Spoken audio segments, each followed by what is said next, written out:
Hello and welcome back to the Busby Way Podcast. I'm joined as usual with Chris and Liam. Got my voices going, boys. How are you both? Yeah, not bad, mate. Not Good. bad. Busy week, hasn't it? Yeah, it has. Yeah, I was just going to say, apart from football, lads, what have you done this week? Any work? You've been working as per usual? Yeah, just making my bills meet with work. Yeah, good. Well, we'll address the elephant in the room then. I think we'll go straight into it. There's no point dandling about other things. Ronaldo. Who would have thought when we did the end of the podcast last week that we would be coming into this podcast saying that Cristiano Ronaldo is now a Man United player? It is the most quickest turnaround. I was just saying to Chris Liam before we came on air, I've never known Man United in recent history get a transfer done so quickly. It was done in a matter of about 4 or 5 hours. I'll go to you first, then, Liam. What are your thoughts on it? Are you happy? Are you happy he's back, or is that a stupid question? I'm delighted he's back. I thought the day he left in 2009, I thought that's it. It's the end. It's the chapter's closed. And obviously you had the little murmur with Fergie before he called it a day in 2013. And honestly, absolutely delighted. And I think what makes it even better now is obviously we begged Cavani for ages to sign this 1 year extension to allow us to find a new striker, but it allows him to go on his internationals, which he seems very keen and set on doing. Obviously we've got ourselves a tremendous goal scorer, arguably the greatest player of all time, is coming back to the club, and obviously, there was a few newspapers this morning. The national press seemed receiving that we signed Ronaldo because they blatantly wanted him to go to Man City, which obviously that was an emotional roller coaster in itself. And we've had a bit of flack for Ronaldo signing, which I found odd. So just 1 second. So last season, the top scorer in Serie A with 29 goals and 33 apps, 5 more than Lukaku, played 3 times more. They both scored 6 penalties for the penalty merchant thing can go out the window. Ronaldo was a top scorer at Euro 2020, 5 goals and 1 assist. Portugal scored 7 goals in total in the whole tournament. Compared to Messi managed 30 goals in 3,022 La Liga minutes. Ronaldo managed 29 in 2,803 minutes in the league. And not bad, is it? He's also the first player in football history to have won the Golden Boot of the Premier League, La Liga, and Serie A. We've obviously he doesn't really need introducing, does he? But as a 5-time Ballon d'Or winner, but absolutely sensational. It's like I said, the emotional roller coaster going, oh no, he's going to go to City, and he might go to City, and he could. They would have certainly won the league if they got him, and for him to be coming to us is it's a dream come true. Something I never thought would happen. A very emotional return, but obviously, as well as the emotion, we know that we're getting a proven product who's gonna fire this team to hopefully glory in some sense, and hopefully it'll be a major part in the effort to try and bring the title back to Old Trafford for the first time since 2013. Who knows? Yeah, well, who knows? I mean, I must admit, I was watching that City-Arsenal game when they battered them 5-0 at the weekend, and I thought if Ronaldo was in that City team, it could have been double figures. They were crying out for that player who can just lurking around the 6-yard box like he has been doing for Portugal and he has been doing for Juve over the last few years in the twilight of his career, and just put it away. Chris, I'll go to you. Has there been any tweets deleted from you? Because I know there was a lot of speculation. I know I have. I tell you that. I'll admit it. But I know because there was rumours of him going to City, and it looked almost like I went to bed on that night thinking, I'm going to have to get used to seeing him in a sky blue shirt walking out at the Etihad, in wrong side of Manchester, and now and then the next day he was a United player. What were your thoughts on it, Chris? Are you again a silly question, but are you happy about it? I'm delighted about it, first and foremost. But yeah, I didn't have to go back through my social media and delete stuff, thankfully. But I know Friday in my work office was particularly interesting. A colleague of mine is also a big United fan, and when we were talking at 9 o'clock in the morning, we was discussing just how gut-wrenching it would be the same time for Manchester City, and it would be a case of burn everything that we'd ever bought of his because he's betrayed us. And then by 12 o'clock, we're in, United are in for him here. And it's like, never know. Then by 4 o'clock it's signed and it's party time. It's just, it was mental 24 hours. I mean, I think Jorge Mendes has played an absolute blinder, hasn't he, really? Let's face it. He's definitely just dangled the carrot for Manchester City there with no intention of letting him go there, just so United would buy some Glazer bites so that he wouldn't go to City. And, feels like we got one over them. But yeah, I think I'd like to think that Ronaldo was never really interested. And, if there was any interest, it'd have been more sort of from the agent perspective. But like I said, it's quite possible that Mendes has, mugged everybody off, really. No more so than City. And yeah, I'd like to think it would never have happened anyway. And I'm just glad he's come back. And I think, that sort of Ronaldo-Messi debate has got another fresh angle, hasn't it? Messi has, in my mind, dropped down a level, by going Barca to PSG. And I think quite a lot would have agreed to that, certainly domestic, standpoint. But Ronaldo has, not just joined the Premier League again, the tender, the twilight of his career, as you said earlier, Kai, but he's joining it at a time where he's probably as strong as he's ever been. Let's face it, there's 4 teams who are, legit title contenders, including Manchester United, before Ronaldo comes in. And then when you look at the quality of the teams in that next chunk, Spurs have started well, West Ham have been exceptional, Everton look good. It's the most competitive league in the world. We know, let's face it, for a fact, Ronaldo is going to come in minimum 20 goals just as a start off. And it's, to me, I think he has come with a goal in mind to win at least something this season. And genuinely, I think if he were to help United to a Premier League or a Champions League title, that's debate settled. Close the envelope, stick it in the drawer. It's done. Ronaldo would eclipse anything Messi's done for me if he doesn't, takes the team that adore him, the club that adore him, the fans that adore him, to, change the tide again. But yeah, I think that would cement his status as the best. And I think that is really exciting because, let's face it, he wants that mantra, doesn't he? So, yeah, it's so exciting. Obviously, it doesn't solve every issue, but I'm sure we'll come on to that. But it's going to be great to see him back. I'm just gutted I can't get to that Newcastle game because he's going to make his debut and score an hat-trick in it. So, I know, I'm the same. I'm not even in the country for the Newcastle game, so I'm absolutely gutted. I've got to find a pub abroad somewhere, but hopefully we can watch that game because that'll be a good one. I don't know if you saw that lad on Twitter as well who burnt his United shirt with Ronaldo on the back. But what I thought was bizarre about that, it was a 2014-15 kit. Why has he got Ronaldo 17 on the back of that shirt? I thought that was the most bizarre thing about that video. I was like, why is he burning his shirt? Why is he burning a 14-15 kit with Ronaldo back? But anyway, that's a different story. But then again, talking the 2014-15 season, it's the type of signing we'd make around that era. We went through the period where we signed like a Falcao or a Di Maria for positions perhaps we didn't really need.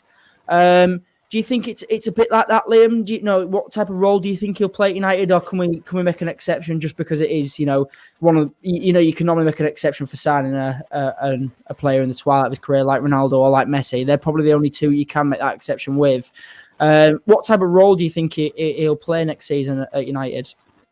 I think at United this season, I think he's going to start as many games as he physically can.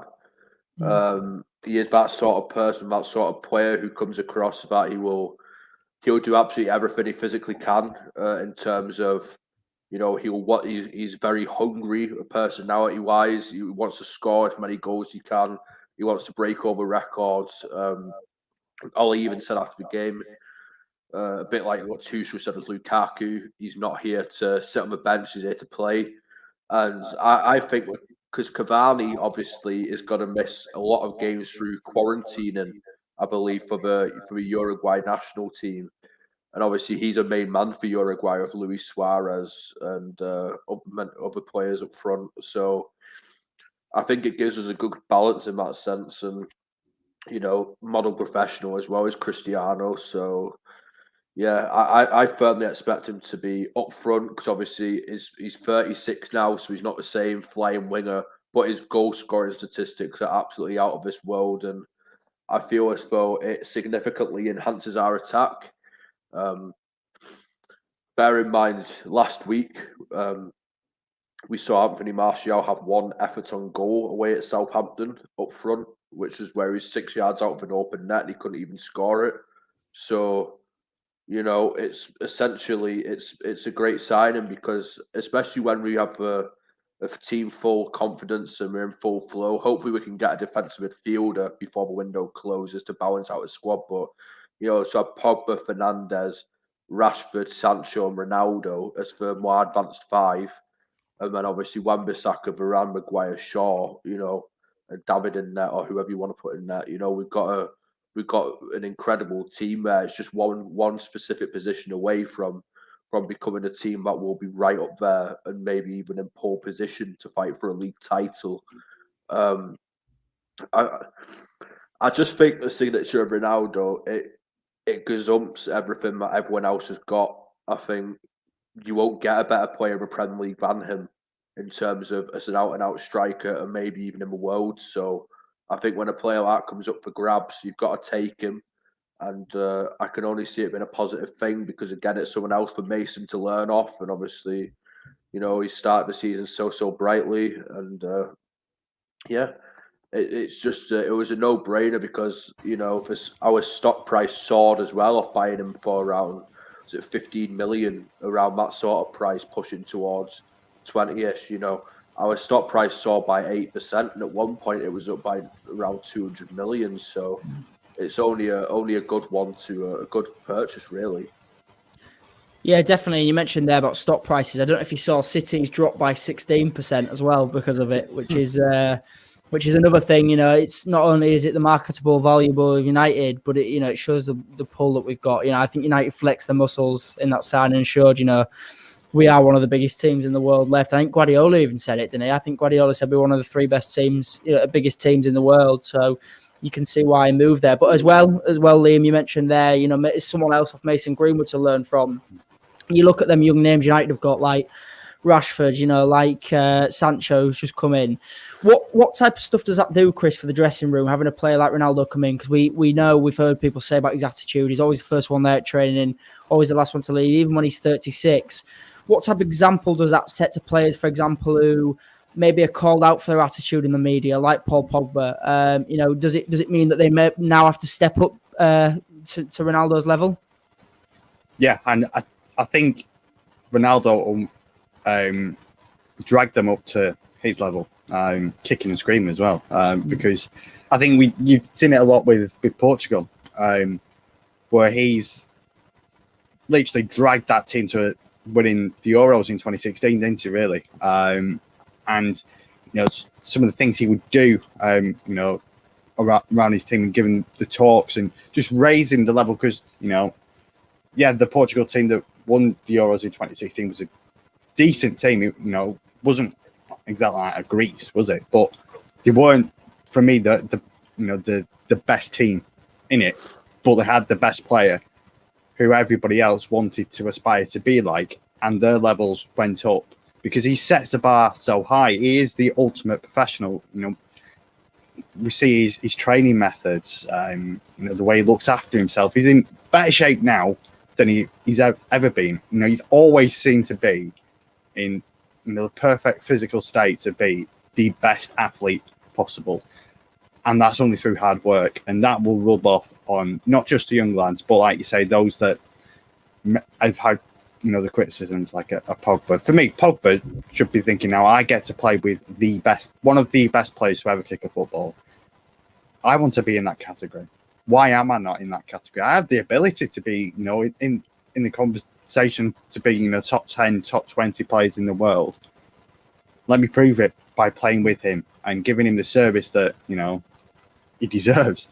And hopefully he'll just drag the levels up and he could have a massive impact. And I think as well, he leads by example, and he's almost got that sort of manager coach mentality on the pitch, hasn't it? A bit like, Roy Keane, I'd imagine, used to it, without claiming to have been in the Manchester United dressing rooms when he was knocking around, but he'll have, set the level of, your training attitude, your how you conduct yourself, etc., etc.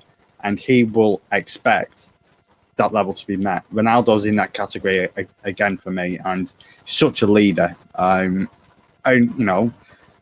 would not be surprised if he hangs around for, until he stops playing, and then, I've always thought he's going to go into management.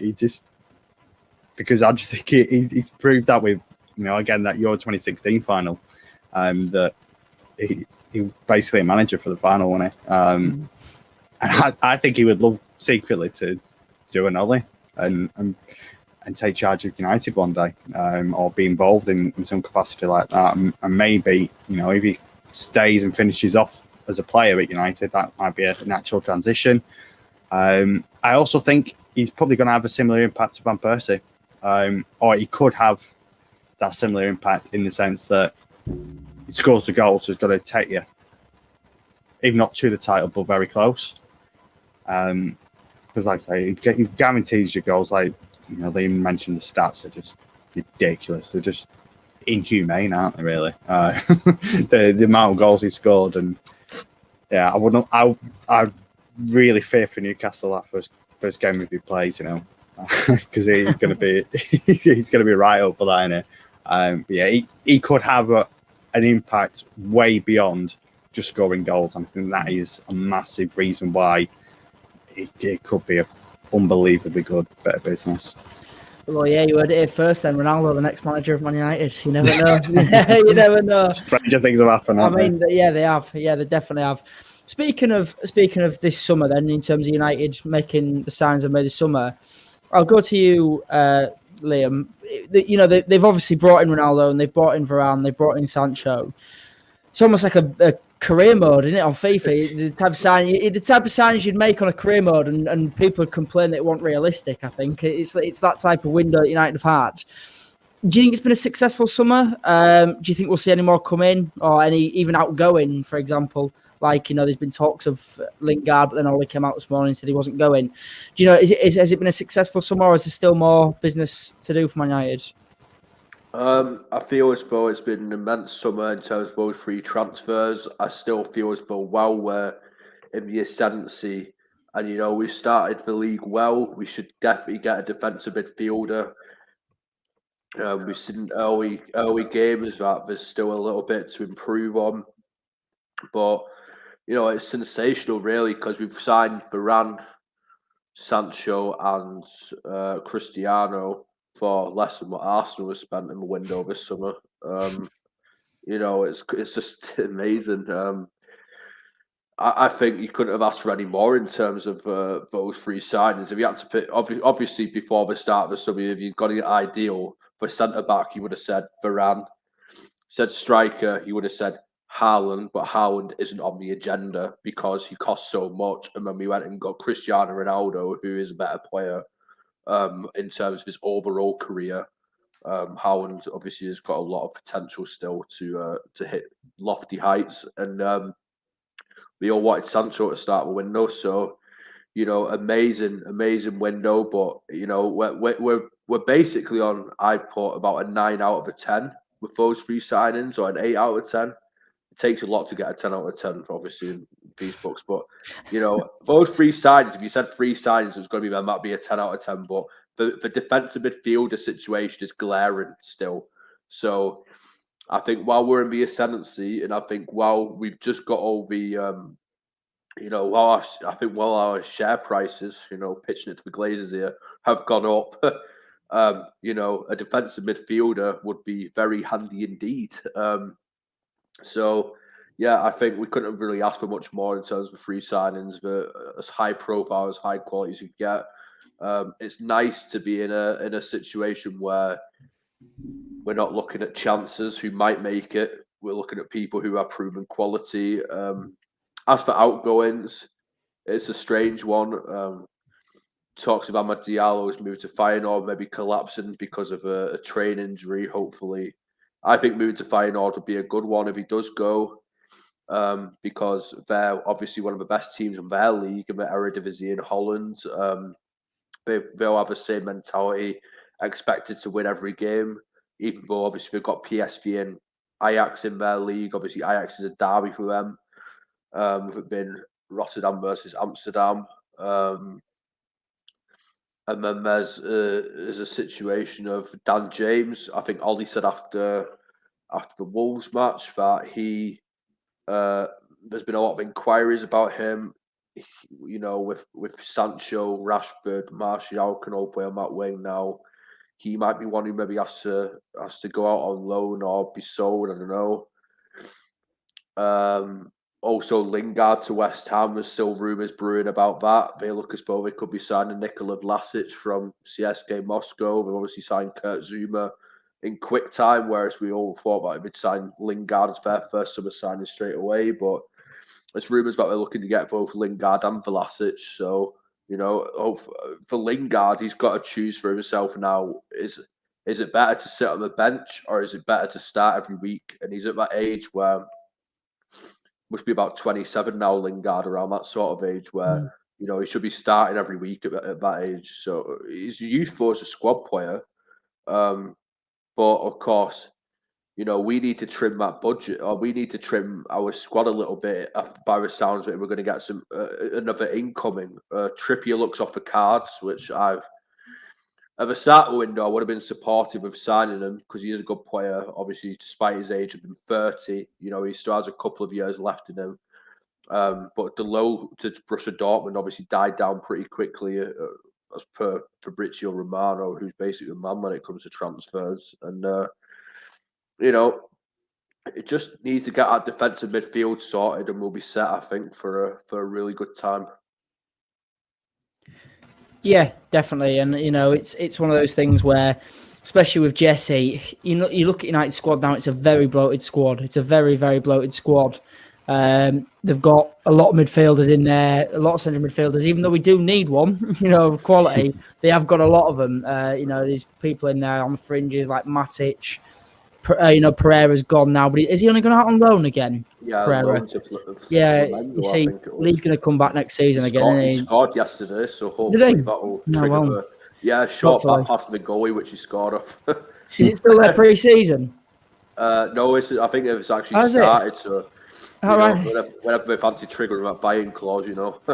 Yeah, please. Yeah, I'm going to say, please do it. But it's we'll talk about today's game. Then I feel like we've gone on about the transfer window a lot over this last few weeks, and I feel like our business is done now. So let's talk about today's game. Bit of a smash and grab, really. I think it was one of those ones where we weren't great. I mean, that's putting it politely. I think we were dreadful. And then towards the last 5-10 minutes, I think Wolves started to tire. And I think we came into the game and we ended up nicking it in the last few minutes again with Mason Greenwood. Again, I think was one of our best players on the pitch. He has been in every single game this season. And it's when he seems to play through the middle. He seems to be growing in confidence, which is great. It's a great sign. It's just a shame he's not going on an international break because it could have been a chance for him to build more momentum. But, you know, it might nice for him to rest. He might give him some time back in Manchester just to rest up. But what were your thoughts on the game then, Chris? Because obviously, you know, we've spoken about that central midfield issues and we saw Fred today struggling in that central midfield. Do you think he'll be to do it on his own, or do you think it's more of a Scott McTominay job when he comes back from injury? Yeah, Scott McTominay has got to play. Fred was awful again. I don't want to dig him out again, but yeah, he was sloppy. Pogba was also very sloppy first half. Has to be said. I mean, you could say that about the majority of the team. Got better as the second half went on, and you know, but he was smashing grab Wolves. If Wolves would have scored 4 goals, I don't think we could have had too many complaints considering the areas they got in, the menace that they showed. Traore ran rings through the midfield. At times, it was almost as if the midfield wasn't there. He just bulldozed through. But luckily, I thought the back four was excellent. in the main, and the goalkeeper as well. De Gea's save from Saiz is superb. That's peak David. The way he read it as well, to make sure, because in those situations, you've almost got to read it before the strikers hit the ball to give yourself half a chance. Did it perfectly, great save. Varane was really solid on debut, and I think that nullified, most of the threats that Wolves threw at us. But yeah, they had some very presentable chances, and like I say, could have had 3 or 4 goals on another day for themselves. So yeah, I mean, I've always said though, if you could play bad or awful in this case, but win 1-0 and do that 38 times, you're not going to bat an eyelid, are you? You'd be quite happy with that. 35 of those would win you the league. There's no two ways about it. So you've just got to go, yeah, we were awful, but there's another game in a few weeks to address the issues. There were positives. Like I said, Varane coming in with Maguire, considering it's the first time they played together properly, really promising signs. Wan-Bissaka was superb defensively. The clearance denied, I think it was Trincao, was exceptional. Greenwood's looking sharp. So they'll get better. The last 2 games have been below par, but 7 points from 9 when there's actually only Spurs now who have got 100% record. And, they've not been unbelievable. They've been good. They've been solid. But, I wouldn't say any, Chelsea have probably been the benchmark so far for me. Based on performances, we're a little bit off them. I don't buy too much into Manchester City right now because they've played the 2 worst teams in the league so far in Norwich and Arsenal. And I don't even think that's an exaggeration. Arsenal have been that bad. The one team they played who were a decent side beat them because they didn't have a striker to finish it off. If they don't get that striker in the next couple of days, and United are there with, Ronaldo, Rashford, Cavani, Greenwood, Martial, and Ferran Torres. If Ferran Torres gets an injury, they look very bare in centre forward position because Jesus is playing out wide now anyway. So I think we're still in a decent position despite the fact that we were poor again today, but we won. So yeah, that'll do us. Yeah, and like you say, I mean, Arsenal were dreadful. They just are. They are terrible at the moment, aren't they? It's worrying. It's worrying though, isn't it? If you were an Arsenal fan, we've been there, but we haven't never been that bad. And, you look at their squad. You look at their squad, and it's very, very, very poor squad they've got at the moment. I felt very, very tough on their fans. When they were walking out the stadium after 35 minutes, I thought, yeah, that was difficult to watch, wasn't it? I honestly thought myself, right. Like, obviously, we've been there with Moyes and Mangalia and that sort of stuff, but they've travelled all that way up to the Etihad to see their team getting it handed to them. And, I thought you must be that low about your club if you have to walk out after 35 minutes of paying all the money and that and watching it. I thought players are a disgrace. The 2 goals, conceding a free header to Gundogan when he got 3 centre backs in the back 5.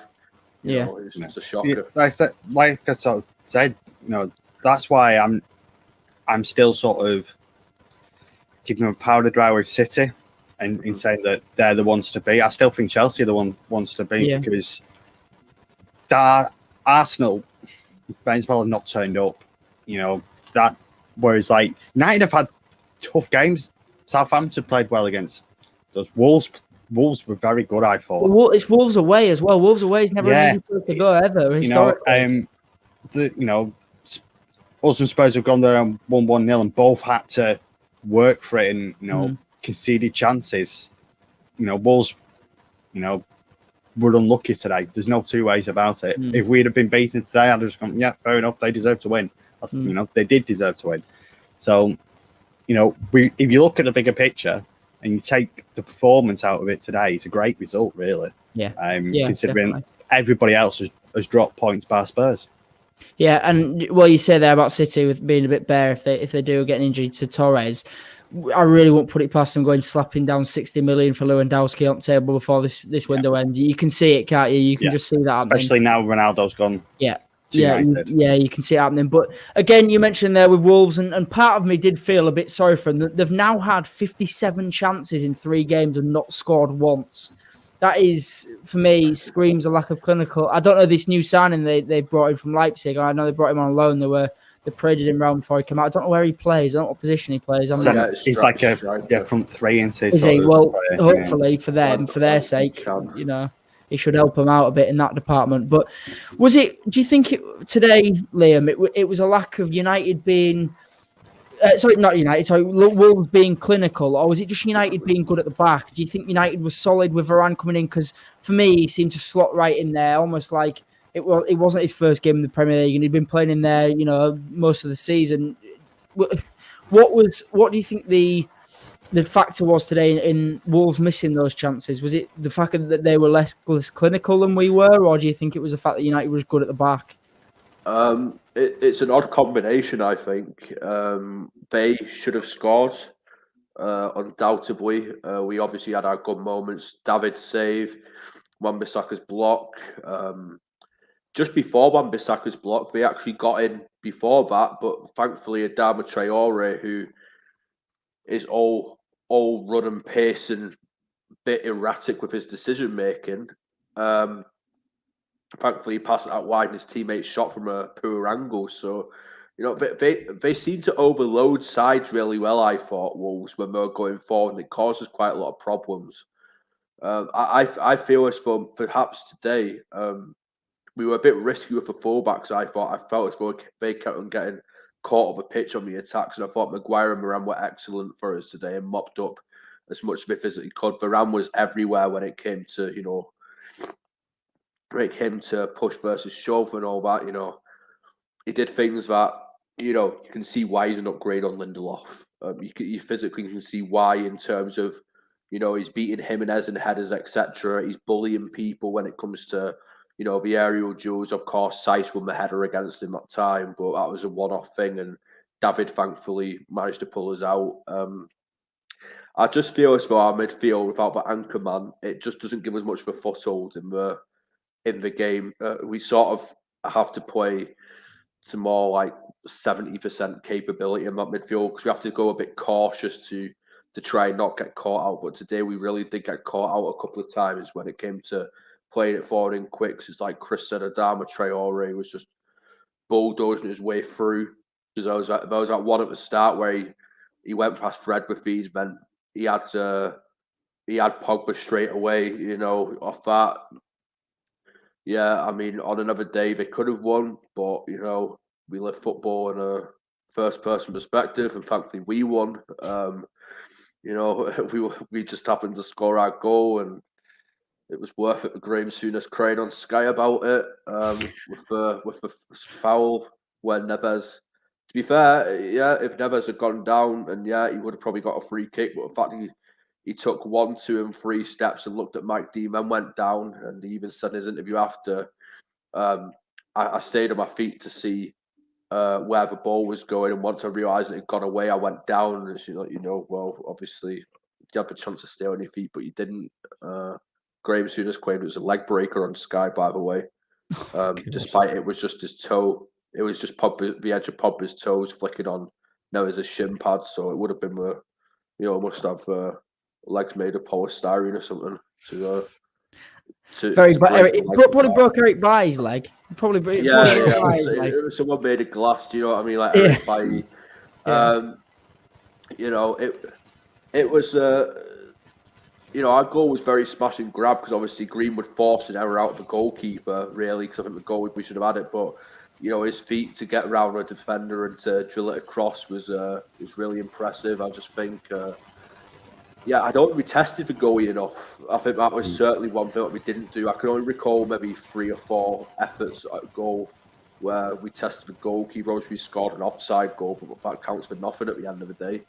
There's been a lot of times where we played all right against Wolves and came off, you know, where we haven't played any worse than them and came off with a 2-1 defeat at Molineux, etc. So, this is a ground where a lot of teams will struggle because they're so well defensively organised. It took us to get a bit of a smash and grab goal. And, on the counter-attack, they're so dangerous. And even in the ball possession, they look like a better team in possession of the ball this year. They look a lot more comfortable and a lot more creative. That Trincao loan from Barcelona looks like a real handful. Yeah, he does. Luke Shaw did struggle with him. And I think they will be a dangerous side. Probably, they'll be pushing to try and nick 7th, I'd say. Although, obviously, 3 losses straight away doesn't help. But they could have easily been sat here with 3 wins. So, it'll only be a matter of time before they get things right for sure. Definitely. And, you mentioned United's issues in midfield again today. And where is Van der Beek? Because if he cannot get a look in that team, what must he do? For me, you've got to give him a go. I think he will play a big part. I think he will play a big part this season. He will eventually get his opportunity. I think he'll do quite well. Hopefully, anyway, I'm hoping for him because you've got to feel bad for him. He's moved to United and he's not got a look in at all. You can tell he wasn't Ollie's signing whatsoever. But yeah, in terms of the new signings today, then Chris, obviously we saw the full debut of Varane and Sancho. What did you make of them both? Because I know for me, I definitely thought Varane had the better game out of the two. I thought Sancho looked almost a bit nervous. I don't know about yourself, but yeah, how do you think both of them did? Yeah, I think that was a fair assessment. To be fair, Varane, I thought was for a debut very good. Composed, won 99% of everything, that came his way. Like I said, the header from the corner for Saiz, but Saiz is very good in the air. It's a Van Dijk would struggle to compete with Saiz at times. He's a real asset for Wolves in from the set pieces. So other than that, I think he won pretty much everything. First 10 minutes didn't use the ball brilliantly, but once he settled into it, he used the ball well. As for Sancho, I think I expected more from him, but I think there's a lot of expectation on him, isn't there? And he's still such a young lad. Had the difficulties in the summer, of not having a lot of game time, and then when he did get onto the pitch, he was given such a monumental task of taking a penalty in a Euros final. So much on the line, and I think the situation after that hasn't helped him. I think 3 or 4 more games will then see Sancho hitting the form that we want to see and that we expect. Because I just think for a player with less experience, it's harder to come in with a big transfer fee and hit the ground running straight away.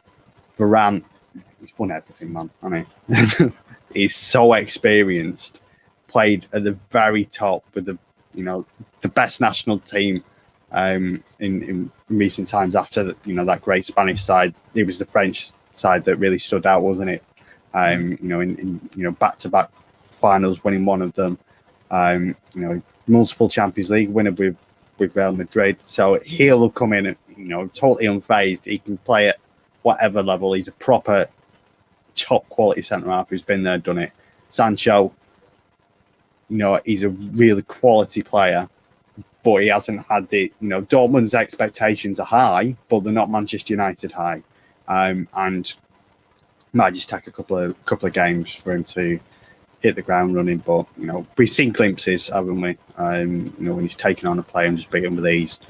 I'd like to see him just do it a bit more. I think he's played a little bit safe at times, but it's going to come.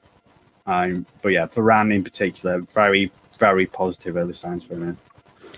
Yeah, 100%. And, that's now United. Is it United's 28th game without defeat away from home, breaking the record now? So they've now broken the English record, beating the Arsenal side, which is great. It's another great thing. It wins you nothing, don't get me wrong. It does win you nothing, but it's a nice record to have. It's nice, one of those things that, to say Whether it'll add another pressure and another added stigma into future away games, whether they might play for draws, who knows? We'll see. But I think, one man who played a massive part in that today was David De Gea, Liam. And I think we said about his double save earlier on. I think it was Chris that mentioned it at the start, and how good of a performance he had. And again, we mentioned, was it last week or the week before? I think it was one of them, whether Dean Henderson will have a job on getting his place back when he comes back in, because I don't know about you, but I think for me, David De Gea has been phenomenal in the last few games, and having the added support of Varane in there is only going to help that. He's been our saviour over a lot of the years in the past, and perhaps when we haven't had stuff at the back, David De Gea has been there and he's won his games. For you, then, Liam, do you think that perhaps he's at number one when Dean Henderson comes back in, or does Ollie have to be ruthless and say, look, no, Dean Henderson is my number one, and no matter, regardless of the performances you've had, I'm sorry, but he is my number one choice? Yeah, I think for league, you will stay as number one, because we have seen with David De Gea, of course, when he drops off, it is quite a significant drop off sometimes. And, I'm glad for David, because I think at the end of last season, after that Europa League final, everyone was saying, oh, that's it, he's done. He's cost us a final, in the bin, off, go find somewhere else to play. And, I thought that David can't go out like that. David he's a club legend, whether people admit it or not, because he's played so many games for us. He's been this is now his 10th year. Time's gone in quick for that, but this is his 10th year at a club. Not many goalies have been Manchester United's number one for 10 years, because obviously it's added pressure as well, as he, found out when he first joined us, when he was making a few poor mistakes, and so he then started stepping up, following almost from that one matter free kick at Stamford Bridge that year, and in 2012. So, I think Dean Henderson has got one hell of a job to overthrow David De Gea to become United's number one, if he continues in this vein of form, because when David De Gea is on form, he's probably the best shot stopper in the world. Hence why Real Madrid was so desperate for him. We're willing to throw away Keylor Navas, who is an amazing goalie for them and for PSG. So it's a case of, where we might see the squad rotation for some people is, obviously, we recently found out our Champions League group, Atalanta, Villarreal and young boys from Switzerland. And then obviously the League Cup, we got Southampton, we got West Ham. We got West Ham at home, obviously only a few days after we play West Ham away, which that always seems to be a weird thing that happens in cup draws. You end up playing teams back to back and stuff like that. But, it is what it is. I think that's when Dean Henderson might get the nod, just to play some games. It's a tricky situation to have, because it's a bit like, I'm maybe not saying the same level at this current time, but it's a bit like checking Courtois at Chelsea, when you've got the older goalkeeper who's done amazing for the club, and then you've got the younger goalkeeper who could do amazing for the club, in terms of in the long term. So it's a real tricky situation.